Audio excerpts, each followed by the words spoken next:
हल्द्वानी की करेंगे, जो शहर में बढ़ती मुस्लिम आबादी लगातार स्थानीय लोगों के लिए चिंता का विषय बनती जा रही है। लगातार ही जनसंख्या नियंत्रण की मांग भी जो है वो उत्तराखंड में उठती जा रही है। खुद हल्द्वानी से मेयर गजराज सिंह बिष्ट भी जो है वो लगातार ही सवाल उठाते हैं बढ़ती जनसंख्या पर और चिंता भी लगातार जताते हैं। क्योंकि फायर ब्रांड की अगर हम बात करें हिंदुत्व की, तो कुमाऊं में एक आपका बड़ा चेहरा है। राजनीति में हमेशा हिंदुओं को बचाने के लिए आप आगे खड़े रहते हैं। किस तरीके से देखते हैं, क्योंकि आप नगर निगम के मेयर है, हल्द्वानी में बढ़ती जनसंख्या जो है लगातार मुस्लिमों की बढ़ती जा रही है। मैं लगभग 1993 की बात है और हल्द्वानी के रामलीला ग्राउंड में मैंने 300 छात्राओं को त्रिशूल बांटे थे और मैंने उस वक्त कहा था कि देश में लव जिहाद बहुत तेजी से बढ़ रहा है। उस वक्त लोगों ने उसे बहुत मैं समझता हूं कि लाइटली लिया और अब धीरे धीरे वो जो जड़ें उनकी अब मजबूत होते रहे, तो अब इधर आप इतने कार्य देख रहे हैं कि किस प्रकार अब वो लगातार पूरे देश के अंदर काम कर रहे हैं। तो मुझे ताज्जुब भी होता है कि कभी कभी कि हम लोग जिस बात को मैं 93 में कह रहा हूं उसको अब हम समझने लगे। तो निश्चित रूप से एक मिशन बनाकर कुछ लोग इस देश के भविष्य को बिगाड़ना चाहते हैं। और मेरा रिकॉर्ड है कि हल्द्वानी में लगभग 137 बालिकाएं ऐसी थी जिनको विधर्मी लेकर गए, फिर जिन्हें मैं लेकर भी आया और अपनी जान की बाजी लगाकर मैंने उनको वो किया है और सौभाग्य रहा कि मैं उनके काम आया। नगर निगम के आप मेयर है। अगर मैं पहली बार की बात करता हूँ, जब हल्द्वानी के पहले नगर निगम के चुनाव होते तब मुस्लिम जनसंख्या कितनी थी और अब जो हाल ही में चुनाव हुए हैं कितना डिफरेंस इन दोनों में देखते हैं?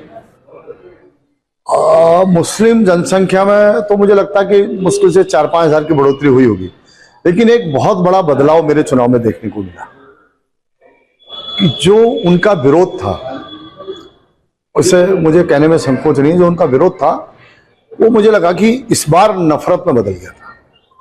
क्योंकि मैं कई वर्षों से इस शहर के अंदर चुनाव देख रहा हूं, कई मैंने चुनाव लड़ाए भी हैं, कई लड़े भी हैं।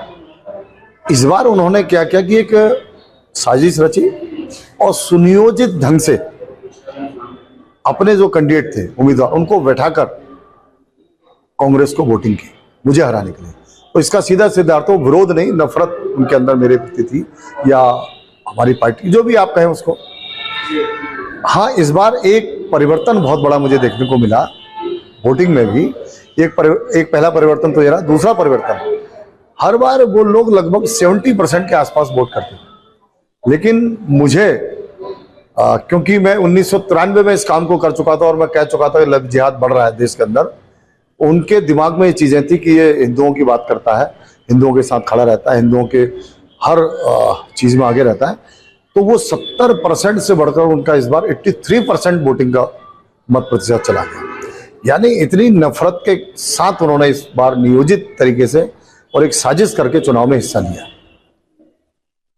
तो एक तरफ हम देख रहे हैं कि हल्द्वानी में लगातार ही मुस्लिम आबादी जो है वो लगातार बढ़ती जा रही है, जिसका श्रेय सीधा सीधा कांग्रेस को भी जाता हुआ दिखता है और लगातार ये सीट से कांग्रेस की विजय। क्या लगता है आपको, कांग्रेस कहीं ना कहीं इनको संरक्षण नहीं दे रही? देखिए, अभी धामी जी के नेतृत्व में सुप्रीम कोर्ट में बहुत सख्ती के साथ और बड़ी सफलतापूर्वक हल्द्वानी शहर का पक्ष रखा गया और मैं आपके माध्यम से मुख्यमंत्री जी को भी और सुप्रीम कोर्ट को भी धन्यवाद देता हूं कि उन्होंने इसमें एक ठीक और सटीक निर्णय हल्द्वानी शहर के पक्ष में हुआ है। निश्चित रूप से अगर आप आंकड़े उठाकर देखेंगे तो कांग्रेस की जो नेता रही हैं इस शहर की, उन्होंने इसको अपने वोट बैंक के रूप में यहाँ पर बसाने का काम किया, ठीक उसी तरीके से जिस प्रकार से ममता बनर्जी बंगाल में इस काम को करती है। उन्होंने इस काम को